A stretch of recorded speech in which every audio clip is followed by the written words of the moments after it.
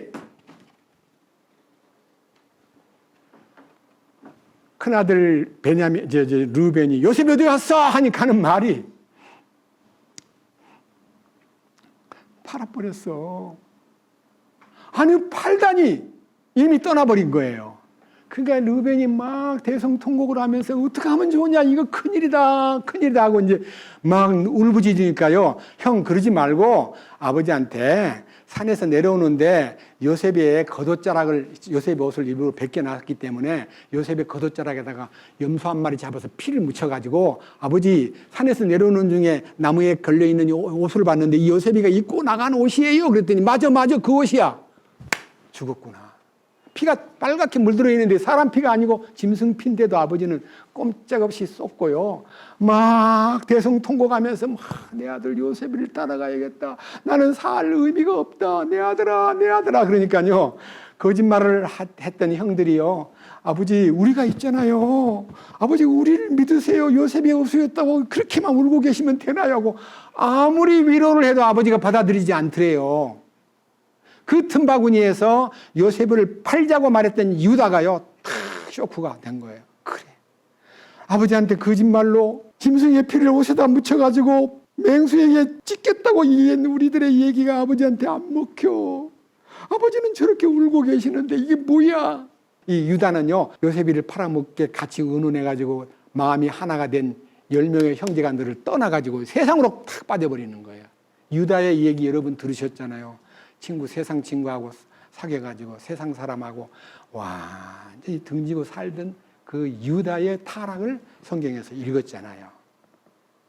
자, 그런데 한편 이 요셉이는 팔려가가지고요, 비록 어리지만 17살밖에 안 됐지만 보디발 장군 집에 노예로 팔려간 그가 그 집에서 하는 게 너무너무 하나님이 함께하고 하나님의 손길이 그의 곁에 있다는 걸 느낀 나머지 한 20대 중반쯤 되었을 때요, 요셉이는 그 집에서 노예로 지낸 게 아니라 재산을 관리하고 그 집의 모든 살림살이를 맡아가지고 재정을 운영하는 하나의 소위 말하는 매니저로 임명이 된 거예요. 그런데다가 이제 보디발 장군은 왕의 시위대장이니까 경호대장이에요. 경호대장은요, 왕 곁에 늘 곁에 있어야 돼. 퇴근이 없어요, 경호대장은. 그렇게 경호대장이 왕 곁에만 늘 있으니까 보디발 장군의 아내는 굉장히 남편에게 굶주려 있고, 남편이 안 들어오니까 막 말로 다 못할 정도로 외로운 거예요. 그 외로울 때 요셉이를 딱 보니까요, 요셉이는 잘생기고 준수하고 굉장히 핸섬한 청년이었더래요. 20대 중반쯤 됐으니까 얼마나 마음에서요, 야, 제가 보통 애가 아니다. 그 애한테다가 눈이 돌아간 보디발 장군의 아내가 매일매일 요셉이를 유혹하는 거예요. 나와 같이, 성경에 보면 노골적으로 나와 같이 자자, 동침하자, 나와 같이 하룻밤 지내자, 나 너 좋아한다고 아무리 꼬리를 쳐도 요셉이 아닙니다. 주인께서 모든 걸 제게 맡겼지만 이 집에서 전혀 노터치하고 제가 상관하지 못할 일은 사모님 한 분뿐입니다. 제발 좀 그러지 마세요. 저는 사모님께 행동을 함으로 하나님께 득지하는 걸 저는 원하지 않사오니 저를 유혹하지 마세요 하고 아무리 거절을 해도 이 여자가 너무 강하게 나오는데, 어느 날 집안에는 아무도 없고 요셉 혼자 일을 보고 있는데 자기가 그 집안에 일이 볼 일이 있어가지고 썩 들어갔더니요, 다짜고짜 요셉이 옷을 착 겉옷을 벗겨가지고요, 동침하다고 대더니까요, 아니 이러지 마세요. 왜 그러세요? 사모님 절대 그러면 안 돼요 하고 이 겉옷을 딱 버리고 도망을 쳤는데, 거꾸로 이제 요셉이가 자기를 유혹하려고 옷을 벗기길래 제가 소리를 질렀더니 저 녀석이 도망을 쳤다고 증거물로 겉옷을 딱 보여주니까 집안 사람들이 나중에 모여들어가지고 뻔뻔한 놈이구나, 그동안에 착한 척에 한 줄 알았더니 아주 이중인격자네, 두 얼굴이구만 하고, 보디발 장군이 퇴근해가지고 집에 와서 그 소식을 듣고 상당히 분이 나긴 했지만은요, 깜짝 놀랄 일은요, 그런 죄를 지은 노예는 그 자리에서 칼로 목을 잘라도 돼요. 아무런 법적 제재를 받지 않던 시대이기 때문에 얼마든지 당검에 목을 잘라도 되는데요, 야, 이봐라, 저를 저 감옥에다 넣어라. 잡범들이 들어가는 일반 감옥이 아니고요. 고급 관원들이 갇히는 보디발 장군 집 옆에 있는 시위대의 소위 말하는 특별 감옥에다가 요셉이를 집어넣었던 거예요. 그리고 요셉이가 감옥에 들어가서 이제 얼마 지내는 동안에 왕의 빵을 굽는 관원과 그 다음에 술 맡은 관원이 왕을 모살하려고 하는 음모를 꾸몄다는 죄값으로 둘이를 갖다 집어넣었는데 요셉이를 보고 보디발 장군이 야, 그 두 분을 잘 섬겨라.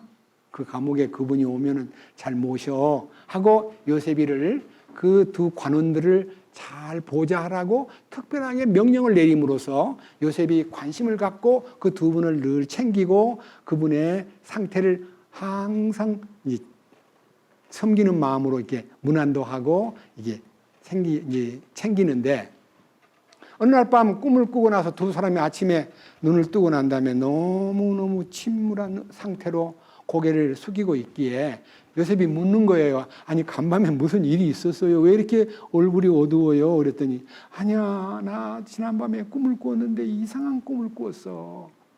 술 맡은 관원은 이 얘기예요. 포도나무가 하나 탁 서 있는데 가지가 3개 탁 뻗쳐 있더니요. 갑자기 그 가지에 꽃이 피고 열매가 맺고 포도송이가 주렁주렁 열렸길래 내가 왕의 잔에다가 그 포도를 따가지고 즙을 짜가지고 왕 앞에 드리는 꿈을 꾸었다 그랬더니 그렇습니까? 그리고 당신은요? 그랬더니 나는 바구니가 3개가 있는데 그 바구니에 음식을 준비했고 제일 마지막 바구니에는 왕을 위해서 음식을 준비해가지고 머리에다 이고 왕 앞으로 가고 있는데 새들이 날라와가지고 그 위에 있는 그 왕의 바칠 그 음식을 다 쪼아 먹어버리고 다 물고 가버렸어. 그게 무슨 꿈이야? 이게 전에 술 맡은 관원의 꿈은 사흘이 되면 왕의 생일날이 오는데 당신은 혐의를 벗고 왕 앞에 다시 술을 바칠 수 있는 복직이 됩니다. 회복이 되거들랑 저가 이렇게 억울하게 감옥에 지금 들어와 있는데 사연을 많이는 모르시겠지만 저를 좀 풀어주시도록 왕 앞에다가 좀 탄원을 해주시면 좋겠습니다 하고 부탁을 하고 그는 석방된 후에 왕의 자리 곁으로 갔습니다. 그리고 빵을 굽던 관원은 혐의가 딱 드러났기 때문에 목매어서 사형을 시켜버렸습니다. 그 꿈 2개를 풀어준 그 관원의 얘기가 왕 앞에 딱 전달될 때 그래? 그렇게 꿈을 잘 푸는 사람이 감옥에 있었다고? 데리고 와. 그래가지고 이제 왕이 자기 꿈을 해몽시키려고 요셉이를 불러다가 꿈을 풀어준 그 꿈이 오늘 읽은 성경 본문인데 꿈을 해몽만 하는 게 아니라 대책까지 세워가지고 현명하고 지혜로운 총리를 하나 세워가지고 7년 풍년 동안의 모든 풍성한 곡물들을 저장해서 창고에다 가득히 채워놓으면요. 얼마나 창고에다 채웠냐 그러면요. 한번 보세요. 창세기 41장에요. 요셉이 창고에 물건을 쌓을 때는요, 여러분 몇 가마니 몇 리터 하고 수를 헤아려요. 얼마나 쌓아놨는지 알아야 될 거 아니에요. 그런데 이 성경 보면요, 깜짝 놀랄 단어가 있습니다. 자, 한번 보세요. 이 일이요, 여러분들에게 커다란 의미를 부여합니다. 47절, 창세기 41장 47절. 그 7해 풍년에 땅이 손에 가득하게 소출을 내었더라. 그가 이집트 땅에 있던 그 7해 동안 모든 식량을 거두어 도시들에 저장하되, 여기서 말하는 도시라는 단어는 영어로는 시리라고 되어 있지만요, 성이에요, 성에. 그 당시 도시가 아니고 성이에요. 성에다가 저장을 했대요. 각 성의 사방밭의 식량을 바로 그 성에다가 엄청나게 성에다가 계속 저장을 했습니다. 7년 동안. 그 다음 마지막 보세요. 49절. 요셉이 곡식을 바다에 모래같이 매우 많이 거두고 마침내 세는 것을 어떻게 했다고요? 세는 것을 중지했대요. 너무 많으니까요. 너무너무 많아가지고 셀 수가 없어요. 그래서 세는 것을 중지할 정도로요. 엄청난 양을 저장해 두었더라. 그 다음 보십시오. 50절. 기근이 들기 전에 요셉에게 2 아들이 태어났는데 이들은 온외제사장 보디베라의 딸 아스낫이 그에게 낳은 자더라. 요셉의 맏아들의 이름은 므낫세라. 이는 그가 말하기를 하나님께서 나로 하여금 나의 모든 수고와 나의 아버지의 온 집을 잊게 하셨다 하였기 때문이요. 둘째 아들의 이름은 에브라임이라 하였으니 이는 하나님께서 나로 하여금 내가 고난받는 땅에서 다산하게 하였다 하였기 때문이라. 므낫세라는 것은요, 아버지 집과 모든 슬픈 과거를 잊게 하셨다는 뜻으로 므낫세라고 지었고요. 에브라임은 내가 이렇게 힘든 곳에 살면서도 또 이렇게 자녀를 낳았으니 다산의 축복이 있겠구나 하는 다산의 뜻으로 에브라임이라고 이름을 지었더래요. 이 두 아들이요, 요셉에게 있어서 큰 의미가 있는데, 요셉이가 총리가 되자마자, 다시 말하면 풍년 7년을 다스리는 동안에 파라오 왕이 한 여자를 딱 소개해 주면서 이 여자하고 결혼해 하고 주는데, 온 제사장의 딸, 제사장 온의 딸, 보디베라의 딸 아스낫을 아내로 주었더라. 아스낫이 누굴까요? 이방 여자예요. 요셉이가 왜 유대인하고 결혼을 해야지 이방 여자하고 결혼해가지고 자녀를 낳아요? 그건 불법이잖아요. 그것이 아니라 예수님이 이 땅에 와서 활동할 때는 유대 땅에서 활동을 했지만 죽고 부활하신 후에는 이 주님의 은총이 이방인에게 전달이 돼가지고 이방인들이 구원을 받습니다. 여러분, 아스낫은 이방 여자의 대표입니다. 이방 여자가 교회로 지금, 여러분 지금 현재 하나님은 유대인이건 이방인이건 선택받은 민족이건 선택을 못 받은 민족이건 주님 안에 불러들여가지고 유대인과 이방인이 한 몸이 돼가지고 신부로 주님 앞에 충성하기를 원해요. 그래서 지금도 유대인은 자기들이 구원받은 걸 가지고 특별하게 못 내세웁니다. 이방인들도 우리만 구원받았다고 유대인을 무시하면 안 됩니다. 하나님의 계획은 유대인과 이방인이 다 하나가 되어서 한 몸을 이루고 신부로 주님 앞에 서야 됩니다. 이게 아스낫은 이방의 구원받은 성도를 얘기합니다. 예수님의 신부가 된 거예요. 요셉의 신부가 되듯이.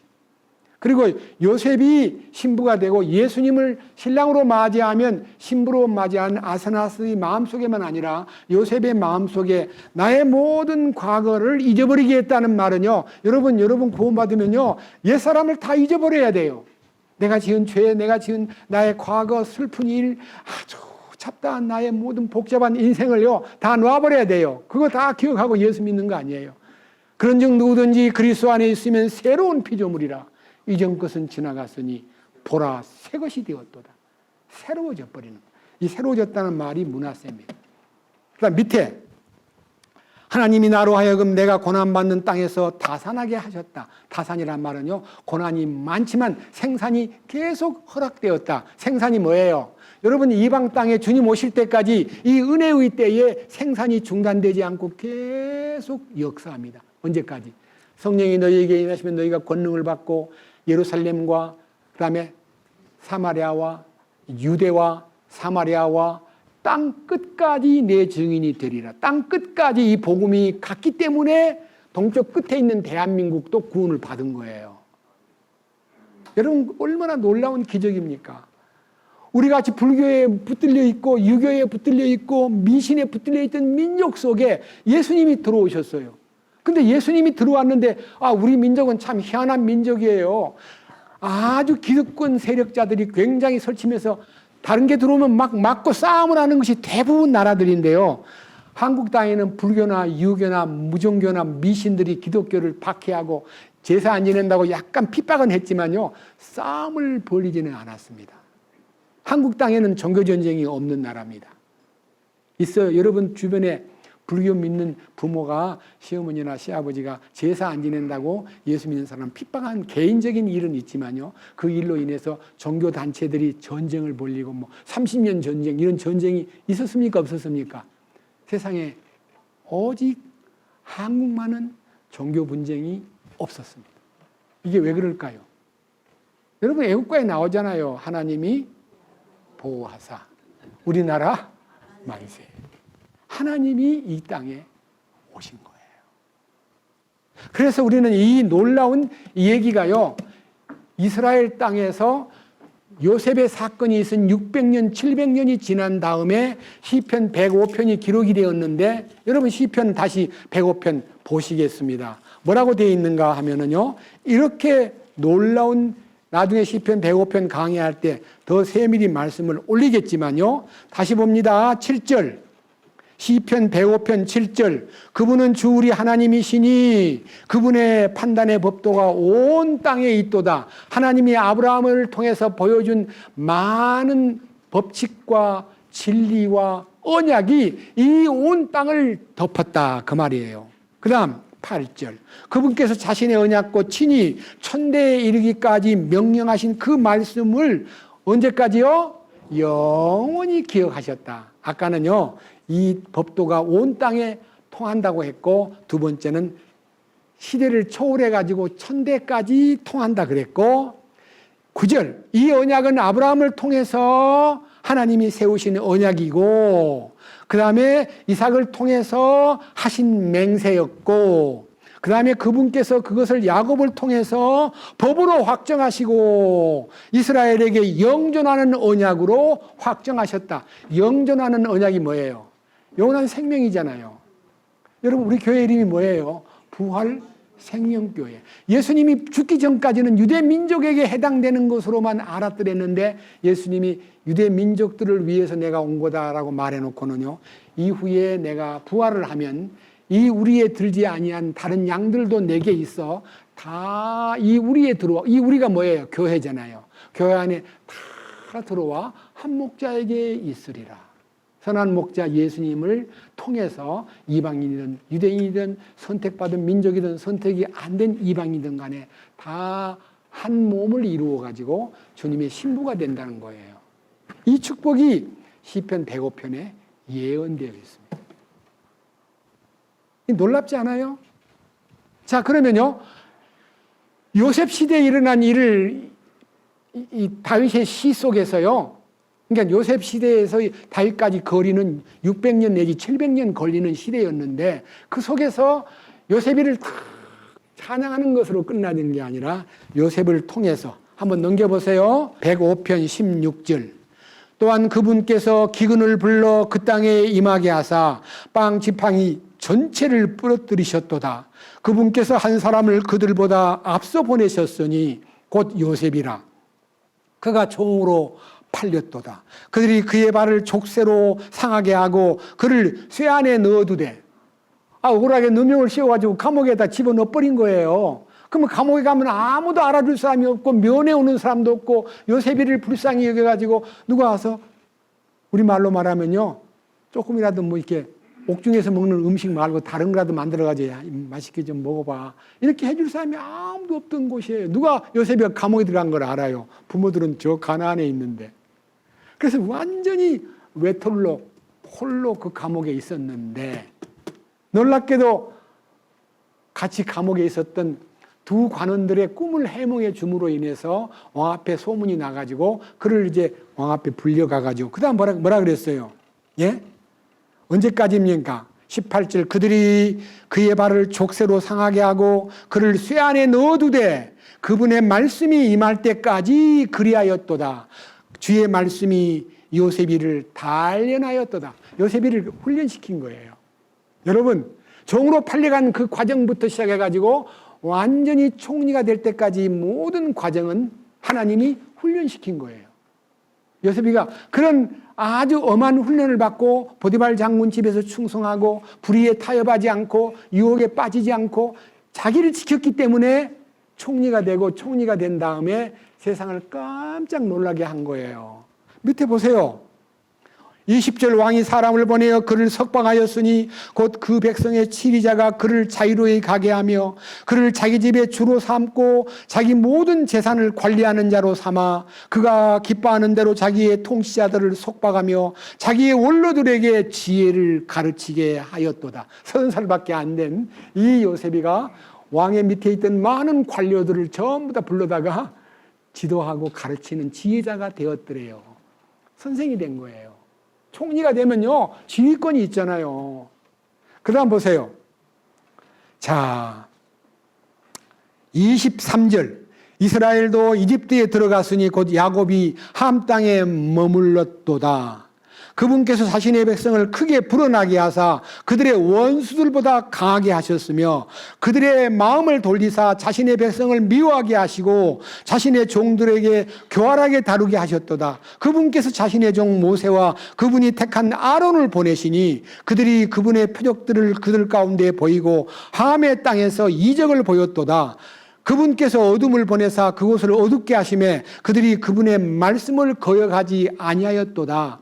그래서 그가 물들이 변하여 피가 되게 하고 30절에 개구리가 넘쳐 흐르고 31절에 파리가 막 떼들고 그 다음에 32절에 비 대신 우박이 쏟아지고 그 다음에 34절에 메뚜기와 쐐기벌레들이 뛰어나오고 36절에 많은 처음 난 자가 다 치셨도다. 장자를 다 멸하는 6월절 날 밤에 일로 인해서 애굽 왕이 강제로 야야야 다 나가라 너희 꼴도 보기 싫다고 이스라엘 민족을 석방시킨 게 아니라 쫓아버린 거예요. 그래서 하나님이 경륜대로 430년 동안 애굽에서 비록 험한 세월을 보냈지만 그 민족을 광야에 40년 길을 걷게 해가지고 가나안 땅에 탁 들어가는 이 기적적인 사건이 시편 105편입니다. 여러분, 이 사건에서 나타난 하나님의 경륜이 무엇일까요? 저는 믿습니다. 예수님입니다. 여러분, 예수님이 요셉처럼요 험한 과정을 다 겪었어요. 여러분, 태어날 때 집이 없어가지고 마옥간에서 태어났어요. 그리고 그 당시 왕이었던 헤로드 왕이 왕이 나왔다고? 내가 왕인데? 야, 인구조사 해가지고 2살짜리 아래 베들레헴 근방에 있는 모든 아이를 다 죽여버려. 이미 하나님의 현몽에 의해서 요셉과 마리아가 어린애를 안고 왕이 너를 죽이려 하니 빨리 애굽으로 도망가라 해서 애굽으로 그 피난길에 특별한 방법으로 호송된 게 아니라 도망을 가버렸어요. 도망간 사이에 그 베들레헴 근방에 있는 2살짜리 아래 이세를 다 죽일 때 예수님은 이집트에 도망가 있었습니다. 그렇게 나서부터 피신을 다닐 정도로 핍박받고 미움받고 외면당하셨던 예수님이 끝내는 유대 민족들이 예수님이 33살 때 예루살렘에 입성할 때요 막 호산나를 부르면서 얼마나 환영했습니까? 뭐에 환영했을까요? 그 군중들이 전부가 다 예수님이 빌라도 앞에 서는 걸 보니까 빌라도를 목을 잘라버리고 예수님이 왕이 되시면 우리 민족이 회복이 되고 로마로부터 해방이 되고 이 민족이 세상을 지배할 때가 왔구나, 메시아가 왔구나 하고 좋아했는데 빌라도 앞에 가서 서더니요 말 한마디도 안 하고 항변도 안 하고 변명도 안 하고 쳐다보지도 않고 그냥 누가 볼 때 멍청한 사람같이 고개를 푹 숙이고 빌라도가 자꾸 물어요. 그래도 말을 안 하니까요. 저럴 때는 왕한테 당당하게 말하고 아니 무리로 걷던 분이 아니야. 저분이 죽은 자를 살려낸 분이야. 아니 5,000명을 빵 5개 가지고 먹인 사람이야. 저런 능력 가진 사람이 빌라도를 그냥 싹 잘라버리고 로마를 정복할 수 있을 텐데 왜 가만히 있지 저렇게 멍청하게. 너무너무 실망한 나머지 빌라도가 마지막 방법으로 최고의 악질적인 강도 바라바하고 예수님을 떡 세워놓고 야 명절이 되면 죄수 하나를 놓아주는 전례가 있는데 너희들이 원하는 대로 이 두 자 가운데 예수를 놓아주랴 바라바를 놓아주랴 하면 그들이 악질적인 바라바는 나라의 소문난 악질이기 때문에 아이고 그 사람을 놔주면 안 되지요. 예수를 놔주세요라고 할 줄 알고 둘이를 떡 세웠더니요. 그 군중들 호산나를 부르고 막 소리를 질렀던 그들이 바라바를 놓아주고 예수를 십자가에 죽이세요. 죽이세요. 예수를 십자가에. 너무 강하게 나오니까 빌라도가 너무 어이가 없어가지고 야 대하야 물 떠와. 손을 씻으면서 나는 이 사람의 죄에 대해서는 상관하지 않겠다. 너희가 당하라. 너희가 어떻게 당할래? 그랬더니 그 죄를요 우리와 우리 후손에게 돌리세요. 아주 그 사람은 죽어야 마땅합니다. 반역자입니다. 예수님을 죽이면서 우리와 우리 후손에게 예수의 핏값을 돌리세요라고 부르짖었던 그 유대 민족의 소리가 2000년 동안 그대로 여러분 지금도요 서서히 유대 민족의 제2의 탄압이 다가올 징조가 보입니다. 여러분 유대인들이 무슨 짓을 해요? 기독교를 방해한다는 의미로 예수님 성상을요, 십자가의 성상을 끄집어내가지고 큰 한마로요, 유대인이 때려 부시는 것을 신문에다가 내가지고 유대인 봐라. 저것들이 얼마나 악질이냐. 너네들 보여봤지? 유대인은 죽어야 돼. 예수님을 자기는 믿지도 않으면서요, 언론인들이. 예수님을 이렇게 때려 부신 거야. 그래서 증오가 막 끓고 있는데요. 며칠 전에 유대인 앞에 지나가는 수녀복을 입은 사람을 발로 탁 차서 밀어뜨리더니요, 막 발로 찍어요. 또 사진이 났어요. 와, 유대인은 가만히 내두면 안 되겠네. 저는 악질이네, 악종이네. 그 유대인을 향한 두 번째 증오 운동이 무엇을 의미합니까? 아마겟돈 전쟁을 불러오는 세계적인 사건이 다가오고 있다는 징조예요. 그것이 반드시 지나가야 돼요. 왜냐? 여러분, 7년 풍년은 무엇을 의미할까요? 복음의 은총, 은혜의 때, 구원의 때가 요셉 시대는 7년으로 빙자가 되고, 그 다음에 흉년이란 것은 대환란의 기간 동안에 7년 대환란을 얘기하는데, 그 7년 대환란은 심판의 때요, 인류의 3분의 절반 이상이 그냥 이 3차 대전 마지막 때 죽고요, 매우 작은 숫자만 남고 주님이 오십니다. 스가랴 11, 12, 13, 14장 이 넉 장 속에요, 그 마지막 시대의 아마겟돈 전쟁과 예수님이 오시는 광경과 천연왕국이 설 것에 대한 비전이 다 나와 있습니다. 오늘은 시간상 말씀을 다 못 드리고요, 역사가 매우 임박했습니다. 그러면 뭐냐? 7년 풍년은 은혜의 때를 요리하는 예수님, 성령님을 말하고, 그 다음에 7년 흉년은 대환란과 인류의 마지막 심판을 말하는 때가 온다는 기근이 요한계시록 6장부터 19장까지 그 기근의 양상이 너무너무 심각하게 나와 있습니다. 그리고 나서 예수님이 계시록 19장에서 재림하십니다. 그리고 20장에는 천연왕국을 세우십니다. 그리고 사탄의 세력과 모든 악종 세력들, 거짓 선지자들을 구덩이에다 가둬버립니다. 그리고 천년왕국 동안에 아주 사탄의 역사가 전혀 없는 무공해의 지구, 죄를 짓지 않는 생활의 환경이 열리는 에덴 동산이 회복됩니다. 그러다 천년왕국이 딱 끝나고 잠깐 나아주는데 그들이 예루살렘 성을 향해서 도전하다가 다 멸망해가지고 불구덩이로 들어가는 장면이 계시록 20장 중반부에 나옵니다. 여러분, 하나님의 스케줄은 딱 서 있습니다. 근데 우리는 지금 요셉의 사건을 통해서 뭘 보느냐?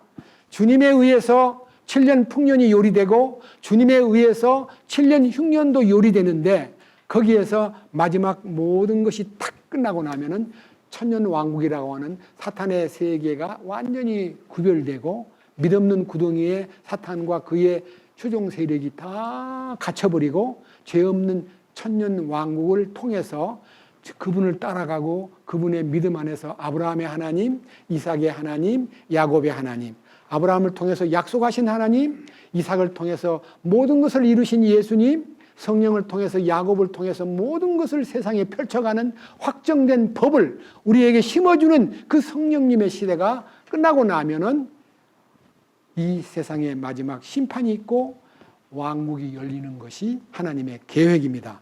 창세기 41장 요셉의 취임은요, 예수 그리스도께서 등극하셔가지고 요셉을 통해서 보여준 선한 정치가 예수님을 통해서 어떻게 펼쳐질 것인가를, 역사가들은 요셉이 30살에 총리가 돼가지고 48년 동안 치세했다고 기록이 되어 있습니다.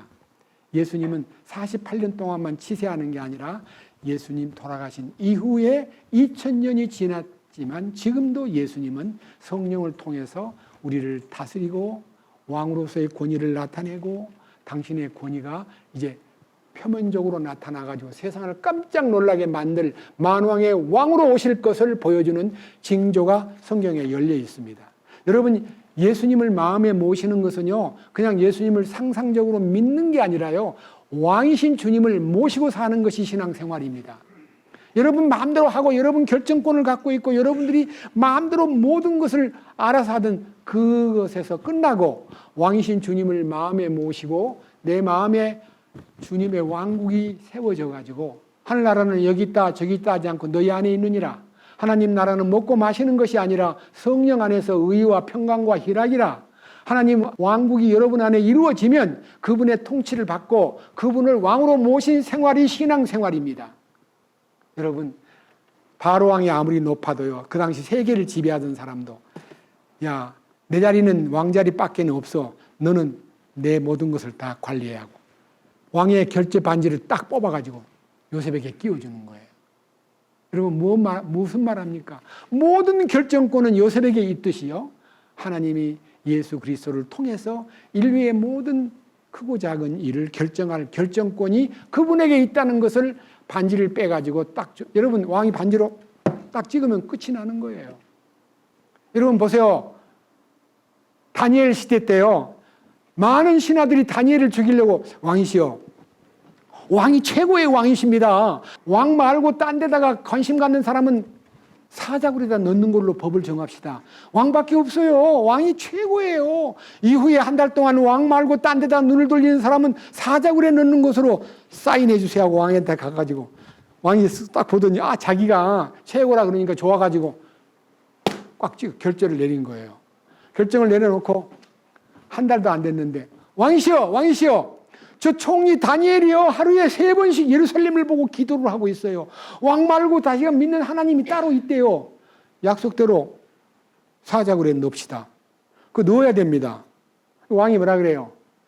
그 사람은 그런 사람이 아니야. 나를 배척하고 나를 싫어하는 사람이 아니기 때문에 그 사람은 예외하면요, 왕이 결정한 결정에 대한 결정권에 대한 하자가 생기면 왕의 권위가 무너져 버리기 때문에 그래라. 내가 속았구나. 저렇게 충성된 신하를 감옥에 넣는 게 아니라 사자굴에다 넣는다니. 사자굴에다 집어넣어 버렸어요. 너무 끔찍한 일이라 왕이 잠을 못 자고 밤새도록 괴로워하다가 새벽 일찍이 가가지고 다니엘아, 혹시 네가 믿는 하나님이 너를 살려주셨더냐? 대답 좀 해봐라 했더니 다니엘이 네 왕이시여, 제 여기 아무 일도 없습니다. 깜짝 놀래가지고 그래? 허허허, 하나님이 너를 지켜주셨구나. 사자들은 어디 있니? 옆에 있어요. 사자들이요 입을 딱 다물고 애완용 동물처럼 다니엘을 바라보고 있는 거예요. 그래서 다니엘을 끄집어내고 음모를 꾸몄던 많은 장관들을 한꺼번에 그냥 사자굴에 넣자마자 사자들이 달라들어서 막 쪼개버리는 거예요. 막 머리까지 막 다 부숴버리는 거예요. 왕께서 그걸 보셨어요. 다니엘서 보세요, 여러분. 하나님이 함께 하시면 사자굴에서도 아무 일 없고 사드락과 메삭과 아벳노는 7배나 뜨거운 풀무불에다가 집어넣어서도요, 나중에 나온 거 보니까 머리카락 하나도 타지 않았다 그럽니다. 하나님이 함께 하시면 불 속에서도 사자굴에서도 보호를 받습니다. 우리가 믿는 하나님은 모든 것을 주장하시는 분입니다. 오늘 이 요셉이를 통해서 총리가 된 얘기를요, 여러분들이 제가 제목에다가 사브낫 바네아라고 하는 이집트 말을 써놨습니다. 사브낫 바네아라는 말을요, 여러분이 네이버나 구글에다가 사브낫 바네아 하면요 2가지 뜻이 있습니다. 하나는 비밀을 해석하는 자라는 히브리 말이고, 더 나아가서는 세상을 구원하는 자라는 뜻이에요. 세상을 구원하는 분은 예수님이에요. 근데 요셉에게 사브낫 바네아, 세상을 구원할 자, 세상을 구원할 자라고 이름을 붙여버린 거예요. 왕이, 이집트 왕이. 여러분, 사브낫 바네아는 예수님입니다. 하나님의 비밀을 해석해 주는 분, 그리고 세상을 구원하시는 자, 그것이 사브낫 바네아라는 이름입니다. 여러분, 이 사브낫 바네아를 요셉으로만 보지 말고 우리 주님이 세상을 구원하실 분이고 세상의 모든 희노애락과 얽힌 문제를 다 해석해 주는 분이에요. 우리는 우리 보기에 그 일이 그냥 가고 있구나라고 느끼는 게 아니라 우리한테 해석을 알려줍니다. 무화과나무와 모든 나무를 보라. 그 가지가 연하여지고 잎사귀를 내면 이 모든 일이 가까이 이른 줄을 알라. 무화과나무는 이스라엘 민족을 말하고 모든 나무는 세상의 모든 나라를 얘기합니다. 일본은 사쿠라고 한국은 무궁화입니다. 이스라엘은 무화과입니다. 나라에 나무도 있고 꽃도 있습니다. 우리는 하나님이 2차 대전 끝나고 1948년에 이스라엘도 독립을 하고 우리도 독립을 했습니다. 그래서 그것이 때가 되면 그 당시 나라가 80개밖에 안 되던 나라가요, 지금은 200개가 넘는 나라가 독립을 했습니다. 이게 뭔 말입니까? 무화과 나무의 비유를 배우라. 그 가지가 연하해지고 잎사귀를 낸다는 말은요, 다시 봄이 왔다는 거예요. 겨울을 지내면서 다 말라버렸던 나목이 꽃이 피고 잎이 피면은 여름이 가까운 줄을 자연히 아는 것처럼 나라가 깨어나고 나라가 서서 독립을 하고 역사가 지금 대부분 70년이 지금 넘었습니다. 그래서 이 민족이 하나님 앞에 어떻게 쓰임을 받을 것인가에 대한 것도 여러분이 심심치 않게 유튜브를 통해서 세계의 많은 석학들이 한국에 주목하고 있고 한글에 주목하고 있고 한국의 역사에 주목하고 있습니다.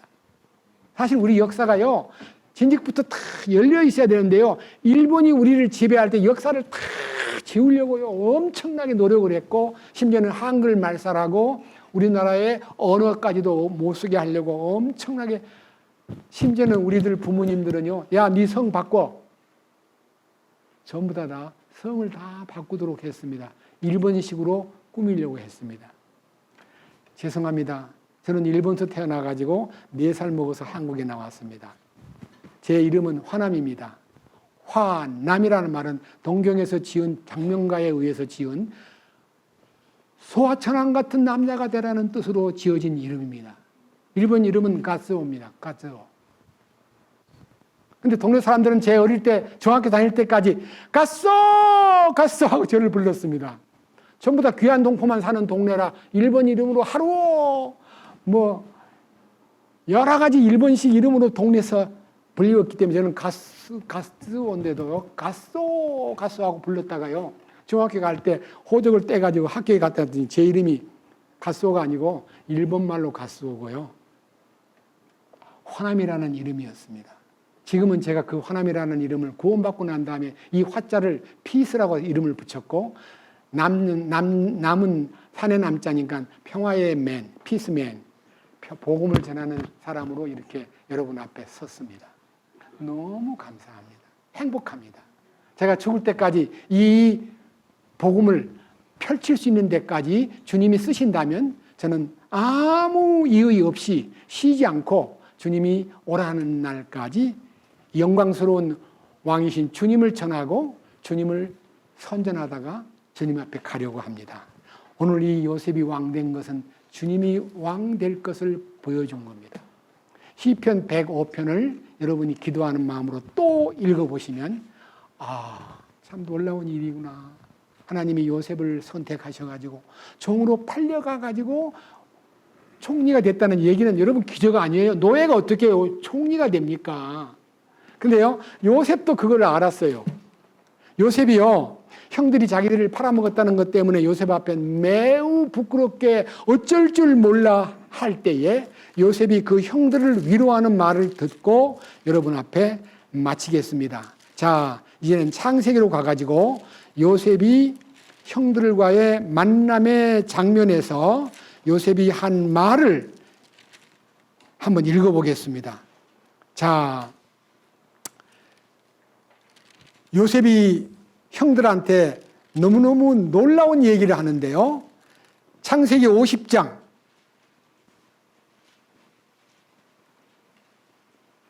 15절 이 말씀을 읽으면요, 아버지 야곱이 돌아가신 후에 요셉의 형들이 아버지가 살아계실 때는 요셉이가 아버지 때문에 우리를 이해하고 참아줬지만은 아버지가 돌아가시면 우리를 원수가 볼 거야, 복수할 거야. 그러니까 우리가 어떻게 하면 대책을 세워야 안 되겠냐 하고 형제간들이요 둘러 앉아가지고 요셉이한테다가 아버지의 유언을 꾸며가지고 전해주는 거예요. 그 얘기에 요셉의 답변을 들어보십시오.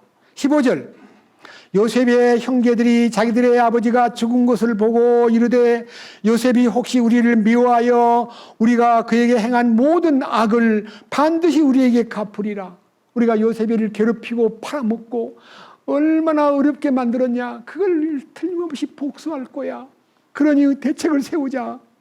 16절 요셉에게 사자를 보내 10명의 형들이 이제 종을 하나 임명 똑똑한 종을 보내가지고 이르기를 당신의 아버지가 돌아가시기 전에 명령하여 말씀하시기를 너희는 이같이 요셉에게 말하라. 네 형들이 내게 악을 행하였은즉 이제 원하건대 형들의 범법 곧 그들의 죄를 용서하라 하셨나니 이제 원하건대 아버지 당신 아버지 하나님의 종들의 범법을 용서하소서 하매 그들이 그에게 말할 때 요셉이 울었더라. 자, 형들이 말을 꺼내는 게 아니라 한 똑똑한 하인을 보내가지고 아버지가 유언하시기를요 절대로 요셉에게 복수하지 말라고 아버지가 유언하셨어요. 형들을 그대로 용서해 주시기를 바랍니다 하고 요셉의 분노가 폭발해가지고 형들에게 복수할까 봐 아버지가 유언하기를 절대로 형들에게 복수하지 말라고 합디다. 뭐라 그랬어요? 요셉이 그래요? 눈을 부릅뜨고 그래요? 그러지 않고요. 울었대요. 요셉이요.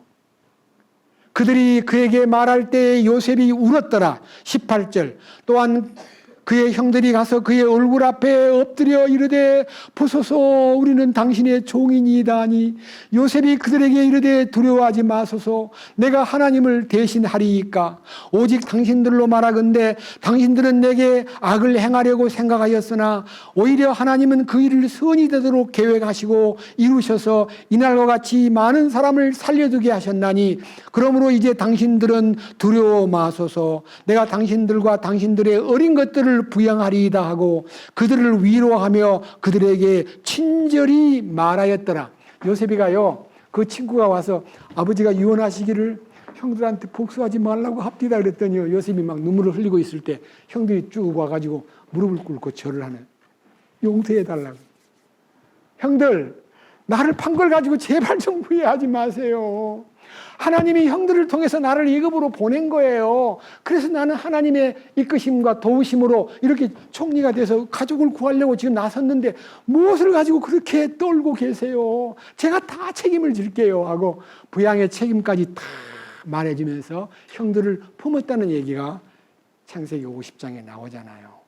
여러분 하나님의 사랑이 예수님을 통해서 나타나는데 여러분 예수님이 유대 민족이요 예수님을 죽이도록 그렇게 몰아서 강도는 놓아주고 예수를 죽여주세요라고 했던 그들이요 지금 슬퍼가지고 나중에 예수님 앞에 예수님 오실 때 다 무릎을 꿇어요. 그때 예수님은 이놈들 나를 거역한 죄값으로 2000년 동안 고생했지 이러질 않고요 하나님이 그 일을 통해서 이 세상의 민족을 구했고 여러분들이 한 잘못된 실수가 나의 죽음을 통해서 인류를 구원하는 역사를 했어. 다 용서하고 품는 역사가 성경에서 기록되어 있습니다. 이 일이요 우리에게 거울이 돼가지고 자 스가랴 마지막 얘기입니다. 13장 1절을 보기 전에 12장 9절부터 봅니다. 바로 위에 12장 9절 또 그날에 내가 예루살렘을 치러 오는 모든 민족을 멸하려 하리라. 내가 다윗의 집과 예루살렘 거주민들을 위해 은혜의 영과 간구하는 영을 부어주리니 그들이 나하고 자기들의 찌른 나를 바라보고 사람이 자기의 외아들을 위하여 애곡하듯 그를 위하여 애곡하며 사람이 자기의 처음 난 자를 위하여 쓰라리게 슬퍼하듯 그를 위하여 쓰라리게 슬퍼하리로다. 그날에 마치 묵있던 골짜기에 하다드림 문에서의 애곡과 같은 큰 애곡이 예루살렘에 있으리라. 그 땅에 애통하되 가족마다 따로 애통하고 다윗의 집 가족이 따로 애통하고 그들의 아내들이 따로 하며 나단의 집 가족이 따로 하고 그들의 아내들이 따로 하며 레위의 집 가족이 따로 하고 그들의 아내들이 따로 하며 시므의 가족이 따로 하고 그들의 아내들이 따로 하며 남은 모든 가족도 가족마다 따로 하고 그들의 아내들도 따로 하리라. 회개가 각각 막 일어나는 거예요. 유대 민족 속에. 13장 1절 그날에 죄와 더러움을 씻기 위한 셈이 다윗의 집과 예루살렘 거주민들을 위하여 열리리라. 그래서 그 통곡하는 그들을요, 따지지 않고 다 영원한 속죄 속에다가 품어주는 약속이 여러분들 스가랴서 13장에 기록되어 있습니다. 기도합시다. 주님 감사합니다. 우리 주님께서 요셉을 통해서 여러 가지 비전을 보여주셨습니다. 시편의 다윗이 그 기자들을 통해서 하나님의 거룩한 계획이 민족 속에 나타날 것을 약속했습니다. 아브라함에게 하신 언약이 이삭을 통해서 성취되었고 야곱을 통해서 그것이 법으로 확정되어 2000년 동안 우리에게까지 전달되어 예수님의 흘리신 피값으로 죄도 사하고 혼도 깨끗게 하고 양심도 깨끗하게 하고 우리를 하나님의 자녀로서의 합당한 자리에 세워주는 이 놀라운 기적을 우리는 찬양합니다. 요셉의 사건을 통해서 이스라엘 민족이 구원되듯 예수님의 사건을 통해서 세계 민족들과 이스라엘 민족이 마지막 때 구원을 받을 계획이 서 있음을 조금 전 스가랴서 12장 13장에서 읽었습니다. 우리는 우리 주님의 그 엄청난 사랑과 은혜가 이렇게 십자가를 통해서 나타나듯이 요셉이 왕이 된 다음 총리가 된 다음에 이스라엘 민족을 품었듯이 우리 주님께서는 인류를 품었을 뿐만 아니라 선택받은 유대 민족을 품어서 하나님 앞에 천년왕국이 열릴 때에 영광스러운 왕의 통치가 세상에 열린다는 이 비전을 오늘 함께 공부했습니다.